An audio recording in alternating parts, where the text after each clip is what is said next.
Birthdays. Birthdays are magical, exciting, and full of anticipation, right? I think a birthday in a child's life is likely the only event that can give serious competition to Christmas morning.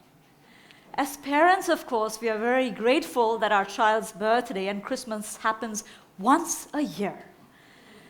But you see, that's not for me. I bake more than 27 cakes in a year to celebrate birthdays of other children. No, I don't bake very well, nor do I have an extended family. And no, I don't do this as an act of charity. It is a highly selfish act, all aimed at the happiness of one child. The story begins in India. We were visiting, my son was not even a year old, and I gave him some cookies to eat for the first time, which he happily gobbled up. But a few minutes later, as he was playing with his toys, I heard him coughing vigorously, gasping for air, and falling on the floor. I had no idea what was going on, but my mother's instinct told me something was horribly wrong. There was no 911 to call. So I called up my husband and I asked him to rush as soon as possible so we could get to a hospital.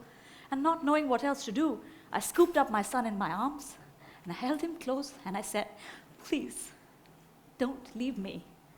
Please, don't leave me."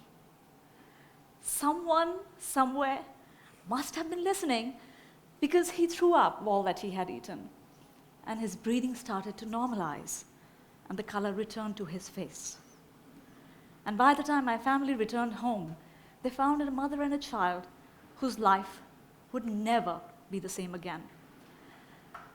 Tests later confirmed his extreme levels of food allergies. This was our rude and sudden initiation into the world of cross-contamination, constant hand-washing, separate utensils, and watching my son like a hawk, learning to read food labels with the expertise of a medical intern. We slowly started to settle down to this new way of life. We would go to birthday parties with his allergen-free cake. He would sit there happily eating, just glad to be a part of the celebration, till one day he noticed that the cake that he was eating was not the same as everyone else. "Mom, I want that cake." "Well, you can't have that cake." "Why not?" It doesn't taste very nice, you know, and I think you will fall sick if you eat it." "Everybody else is eating it." "Yes, darling, but you have food allergies." "I don't want food allergies. I want that cake." And with that, he launched into a mini meltdown, and I didn't know what to do. He didn't have too many of these. So I just picked him up, put him at the back of the car seat, and started to drive. And there he sat with his face drenched in tears, begging, pleading, moaning, asking for that one slice of cake. And I was upset and I was mad, but not with him. He was not asking for the moon. He was asking for one slice of cake. And life didn't seem fair. But I was frustrated, and so I just turned to him and I said, "You better stop crying now, or I will make sure that you don't go to another birthday party in your life ever again." And in between sobs came a reply I hadn't expected. "Mom, please just take me back this one time. I promise never ask to go again." Shocked and stumped, I drove on. Looking back at that incident in my life, I have often thought that all those years of grad school, all those years of training and consulting, nothing really ever prepares you for a moment like this. You see, I have written about diversity and inclusion. I speak on the topic. I write on it. I moderate panel discussions. I think about these issues. But this was different. Sometimes, you see, you have to experience the desperation for inclusion before you really understand what exclusion is all about. If you've ever been left out on a playground, if you've ever not been tall enough, or slim enough, or fair enough, or maybe not Asian enough or Western enough, maybe not a man enough or a woman enough to be included in something, you know what I'm talking about. And just like you can't change the color of your skin or your ethnicity, I could not change my son's food allergies. But I had to do something, anything, to help this child for whom that cake had become the center of his existence, to belong and be like everybody else. Now, we've all heard that necessity is the mother of invention, right? It's not true. Desperate moms are the mother of invention. So I came up with this plan which was going to test my resilience and baking skills for some years to come. I started calling up the birthday moms before the birthdays happened, get a picture of the cake, bake the cake the best I could, copy the design and the colors, take it to the birthday party, give it to the birthday mom, who would put it on a regular plate, pass it on to my son, who would then believe it's a part of the same cake and felt happily included. Problem solved, right? So what if it was inclusion by imitation? So what if it took his mother 10 books on icing to make a bad copy of the original cake? It looked like the original cake, so it must be the original cake. He was only 5. He couldn't tell the difference. I know a lot of 35-year-olds who can't tell the difference. The difference between being truly included and being included by imitating or copying. You see, what do we adults do when we want to fit in? We change our style, our approach, sometimes even our personalities just to be accepted. We are happy to be a third-grade copy than a first-grade original. We diminish our light to fit into whatever is the world's definition of normal and success, never finding out what we could be, right? Well, my story doesn't end there. On one of the fateful birthday parties, my son caught me passing the cake to the other mom. And while I didn't expect him to be grateful or understand what I was trying to do, what followed kind of changed my worldview on a lot of things. He came to me and almost accusingly said, "Mom, you've been copying these cakes. You have tricked me." And we went back home, and later that night, I sat there facing the desperation of a mom who felt like she had unknowingly let down her child. And I felt a tug at my sleeve, a face full of anguish, eyes wide filled with tears, a small voice who said, "Mom, please exchange me. This boy is broken. Get yourself a better boy, the one with no food allergies, because then you won't have to copy another cake, Mom." And in that moment, we both dissolved into tears. He, maybe because he felt inadequate. Me, because I felt as a mother, I may have unknowingly led him there. My story about his allergies, a one of lack, a one of fitting in, had become his story. My story was defining his reality. Both had to change. I just didn't know how. Few months later, standing at the Boston subway stop, I saw a poster. It was about a family with leukemia. And the poster said, "We have cancer. Cancer does not have us." You know those scenes in Hollywood movies where the heavens part and the light shines down and there's orchestra and the actor starts to levitate? That was me.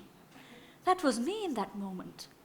Because I had this big realization that the only thing that stands between us and our new reality is the story we tell ourselves. And my story was no longer going to be one of lack or desperation. It was going to be one of empowerment and celebration. So fast forward a few months at the class picnic. This time, I did not call any mom to copy any cake. This time, instead, I volunteered to bake the cake. I took on the ambitious project of making the cake which looked like the class mascot, Barbie B. Thank you. And I know what you're thinking when you're looking at this picture. But do you think a class of 6-year-old cares what a cake looks like or tastes like when it is Barbie B? Everybody wanted a piece of that cake, and the cake was gone within seconds. And then the realization, I could not join their world or eat their cakes, but they could join mine. Inclusion is a two-way street, you see. Sometimes they can invite you, or you could invite them. And then the question, who would I have to be? What would I have to say? What would I have to do to make them want to be a part of my world? Would I have to keep making bigger and better cakes all my life for this? And then the penny dropped. I was suffering from the illusion of inclusion. The illusion being that you have to be just like everybody else to fit in, to blend in, when real inclusion is you're accepted for who you are and who you will never be. And that was the turning point in my story. I decided no longer to copy any cakes. I now go to birthday parties with my own cupcakes, which complement the main theme. We put them on the main cake table as though they were always meant to be there. We know that the main cake is not safe, the cupcakes are. The other children often join in eating the gluten-free cakes. And I want to thank those moms who let me put those cakes on that table as part of their celebration. And do you know why they let me do it? I don't think it's because they have read any reports or white paper on diversity and inclusion. It's because for them, my story now is personal. So while all this is going on at home, I kept thinking about the way we think about inclusion in organizations. We intellectually get it. And so out of desperation, we are throwing charts and statistics and graphs on how important inclusion is, ROI and ROE on why we need more women on boards and minority in leadership positions. We are grabbing research from Harvard, reports from McKinsey on things like inclusion leads to innovation. But this left-brain approach to inclusion will get us thus far and no further.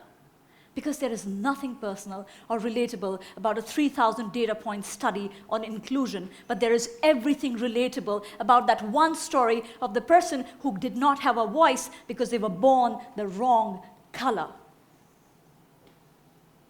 In organizations, we think that we can hide behind numbers, and sharing our story makes us lose credibility, when the truth is sharing our stories is what moves us to action. We make policies. We hope they'll be practiced, that they will become personal. The truth is, it has to be personal first.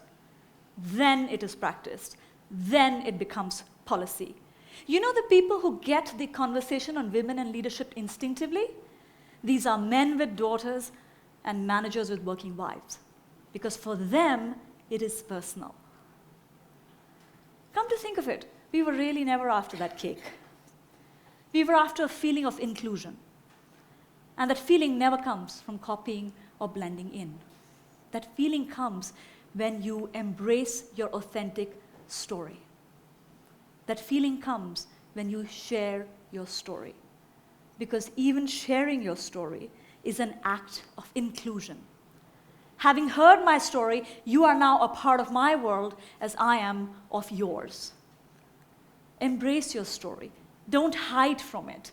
Because every time one of us shares a story, it gives courage to somebody else to share their story, and in the process, perhaps shift their story. When you see someone being excluded, reach out and pull them in. Because sometimes when we want inclusion, we have to give inclusion. Sometimes when we want to be a part of the celebration, we have to be the celebration. Think about it for a moment. Is there a party in your life that you are waiting to be invited to? Don't wait for the invite, my friends. Bake your own cupcakes. Thank you.